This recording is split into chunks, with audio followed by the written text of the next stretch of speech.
हम सब कुछ ना कुछ तो साधने की कोशिश कर ही रहे हैं, यस और नो? मगर मोस्ट ऑफ अस, हम जो भी साधने की कोशिश कर रहे हैं वो चीज़ हमारे बाहर है। आप हो सकता है अपना बिजनेस साधने की कोशिश कर रहे हैं, आप हो सकता है अपनी हेल्थ साधने की कोशिश कर रहे हैं, आप हो सकता है अपना करियर साधने की कोशिश कर रहे हैं। कुछ तो साधने की कोशिश हम सतत कर ही रहे हैं। There is a problem in that. हम स्वयं को साधे बिना बाहर की चीज़ों को साधने की कोशिश कर रहे हैं। इसी वजह से हम सफल नहीं हो पाते। सफल होने का मतलब पैसा कमाना नहीं है, पैसा तो कमा ही लेते हैं हम। सफल होने का मतलब हम आनंदित नहीं हो पाते, हम जॉयफुल नहीं हो पाते। No matter how much money we have, no matter what career we have, हमारा सोशल स्टेटस कैसा भी हो, बट भीतर हमेशा एक खालीपन सा लगता है, यस और नो? सत्संग का अर्थ होता है कि हम अपने सारे मास्क उठा के साइड पे रख दें थोड़ी देर के लिए, और जैसे हैं वैसे रहें, तभी कुछ हम उसका लाभ उठा पाएंगे। मैं जुहू में रह रहा हूं अभी कुछ दिन के लिए, और मुझे सागर बहुत पसंद है।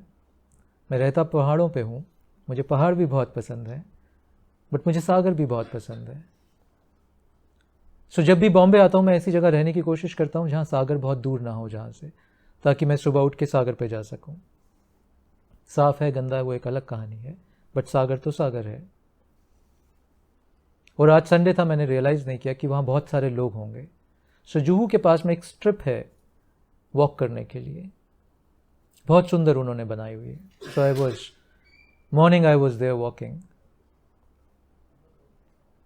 और वहाँ अक्सर जितने लोग थे उनका एज ग्रुप था, आई वुड से 45-50 प्लस, ये एज ग्रुप था वहाँ पे।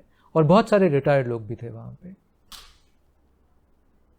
बोथ पुरुष भी थे, स्त्रियाँ भी थी। I like to observe people, मुझे चेहरे देखना अच्छा लगता है लोगों के, क्योंकि चेहरा बहुत कुछ बता देता है आपके बारे में। अगर वहाँ 200 लोग थे तो शायद कोई एक आध चेहरा था जिसके चेहरे पे खुशी थी। हाँ, मगर उनके वस्त्र, उनके कपड़े, उनका जो सब चाल ढाल था वो बहुत ऐसा दिख रहा था that they are financially very well off people. समाज की दृष्टि से वो सक्सेसफुल लोग थे, आई एम श्योर। बट किसी के चेहरे पे सुबह का सूरज उग रहा है, इमेजिन करो, सुबह का सूरज उग रहा है, अभी गर्मी बहुत नहीं हुई है, खूबसूरत सी हवा चल रही है सागर के किनारे, लहरें आ रही हैं, और आप किसी चीज़ में व्यस्त हो, आपके चेहरे पे एक सुकून, एक आनंद नहीं दिख रहा, यानी सक्सेसफुल नहीं हुए हम। That's where the problem is. हम बाहर की चीज़ों को साधने में लगे हैं और हमें लग रहा है कि बाहर की वस्तु को या बाहर के टारगेट को साध के मैं सक्सेसफुल हो जाऊंगा। और जब वो सध जाता है, मैं उतना पैसा कमा लेता हूँ, मेरा व्यापार उतना बढ़ जाता है, मेरे बच्चे सेटल हो जाते हैं, तो भी there is always an emptiness inside. एक अकेलापन, एक अधूरापन, एक खालीपन सा लगता है। यह पृथ्वी पे सभी को लग रहा है। जो भी मार्ग नहीं बदल रहा अपना, जो भी बाहर से, इसको बोलते हैं बहिर्मुखी, शब्द सुना आपने? बहिर्मुखी, आउटवर्ड ड्रिवन, जो भी बाहर से अंतर्मुखी नहीं हो पाएगा, अंतर्मुखी मतलब इनवर्ड मूवमेंट, तो ये सक्सेस नहीं आने वाला है। और हम सिर्फ यही खोज रहे हैं। अभी वो छोटा बच्चा था यहाँ पे, for no reason he is joyful. वो दादू के पास आया, अभी मैंने ऑब्जर्व किया, मेरी शक्ल देख के थोड़ा सा डर गया होगा वो, so he was little cranky, but जैसे ही दादू के पास आया ही वॉज ब्लिसफुल, हो गया सक्सेसफुल वो। और हमसे ज्यादा ब्लिसफुल है, यस और नो पेरेंट्स, यस और नो? उसने तो अभी एमबीए भी नहीं किया, with all due respect to the MBA. उसने तो अभी करियर भी नहीं बनाया, उसने तो अभी घर भी नहीं बनाया, उसका कोई सोशल स्टेटस भी नहीं है, उसका तो सोशल मीडिया भी नहीं है अभी, but he is very joyful. दादू बता रहे थे कि वो ऑफिस से आते हैं तो ही runs towards the door to greet him, Look at the exuberance of that child.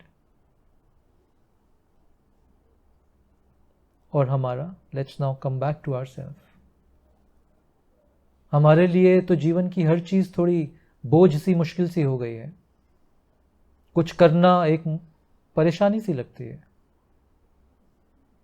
अगर आप ड्राइव करके आए होंगे सत्संग पे, एक परेशानी सी लगी होगी, ओह ट्रैफिक, पार्किंग, धूप, गर्मी, ड्राइवर टाइम पे नहीं आया, एंड ऑल ऑफ दैट लगा होगा ऐसा, अगर आप चला के आए हैं गाड़ी को। तो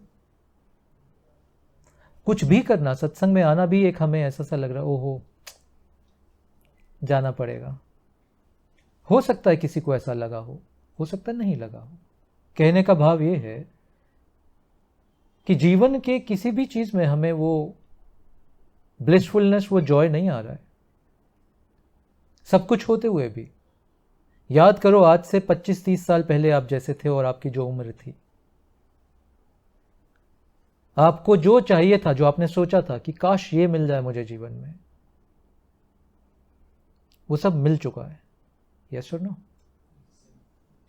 और पीछे चले जाओ, जब कॉलेज में थे आप, तो टारगेट था एक, क्या कहते हैं उसको, कैंपस प्लेसमेंट हो जाए बढ़िया सी, हो गई, बट वो ब्लिसफुलनेस तो नहीं आई अभी भी। तो जो टारगेट बनाए थे हमने 20-25 साल पहले, हम उससे कहीं अधिक पा चुके हैं जीवन में, मगर ना तो हम रुक पा रहे हैं, ना हम देख पा रहे हैं कि क्या क्या मिल पाया, क्या क्या अचीव कर लिया जिंदगी में, हम देख ही नहीं रहे हैं उसको। जो जो मिला उसके प्रति कोई ग्रैटिट्यूड नहीं है हमारे अंदर। जो मिलता है वो तो बस मिल ही गया, अब आगे चलते हैं। 1 मिनट रुक के भी हम धन्यवाद नहीं अदा कर रहे उसका, जो मिला हमें, क्योंकि अगली दौड़ शुरू हो गई है। तो ये कब होगा फिर? सो आई एम आस्किंग, ये होगा कब?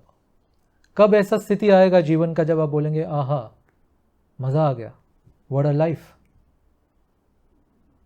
और रोज सुबह आप इसी ख्याल में उठेंगे, आहा मजा आ गया, व्हाट अ लाइफ। और रोज शाम सोते हुए भी यही ख्याल आएगा, आहा मजा आ गया, व्हाट अ लाइफ, क्या दिन था आज, गजब, चलो सोते हैं अब। कब आएगा ऐसा समय? जो जो टारगेट दिए थे वो सब तो हो गए, मगर वो समय नहीं आया अभी जो उस बच्चे के पास है, और वही ढूंढ रहे हैं हम।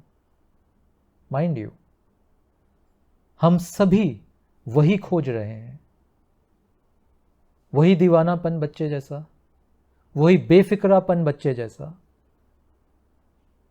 वही एक ऐसा जोन जहां मुझे किसी की चिंता परवाह ना हो, तुम मुझे कैसे देख रहे हो, तुम मेरे लिए क्या जजमेंट बना रहे हो, उस बच्चे को उससे फर्क नहीं पड़ रहा।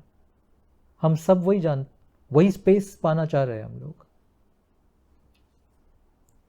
गलती हमसे ये हो गई कि हमें लगा कि बाहर की चीज़ों को पाके वो स्पेस मिल जाएगा, बाहरमुखी हो के वो जगह मिल जाएगी हमें, बाहरमुखी हो के चीज़ों को पाके हम आनंदित हो जाएंगे।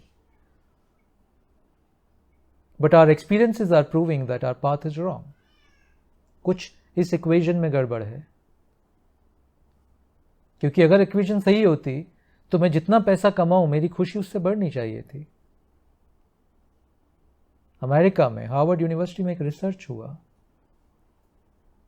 उस रिसर्च में उन्होंने ये पाया, अमेरिका के कॉन्टेक्स्ट में $75,000 पर ईयर कैप है। $75,000 पर ईयर अगर आप कमाते हैं, आपकी हैप्पीनेस पैसे की पीक हो चुकी है। और $75,000 से जब आपका धन $75 मिलियन ईयर भी हो जाता है, आपकी खुशी नहीं बढ़ती है, आपकी खुशी पीक हो जाती है $75,000 पे। This is a Harvard research. But हमें फिर भी ऐसा इल्यूजन है कि और से मैं खुश हो जाऊंगा, और से यानी और पा लेने से मेरे जीवन की सभी समस्याएं दूर हो जाएंगी, और उस और पाने को हमने अपने नए टारगेट बना लिए। यस और नो? इसका मतलब कि हम इन्वेस्टिगेट नहीं कर रहे, हम रिफ्लेक्ट बैक नहीं कर रहे लाइफ में, that maybe we are following a wrong formula. I'm not saying don't earn money, don't set your targets, don't achieve what you want to achieve. I'm not saying that. But एक backward integration miss हो गया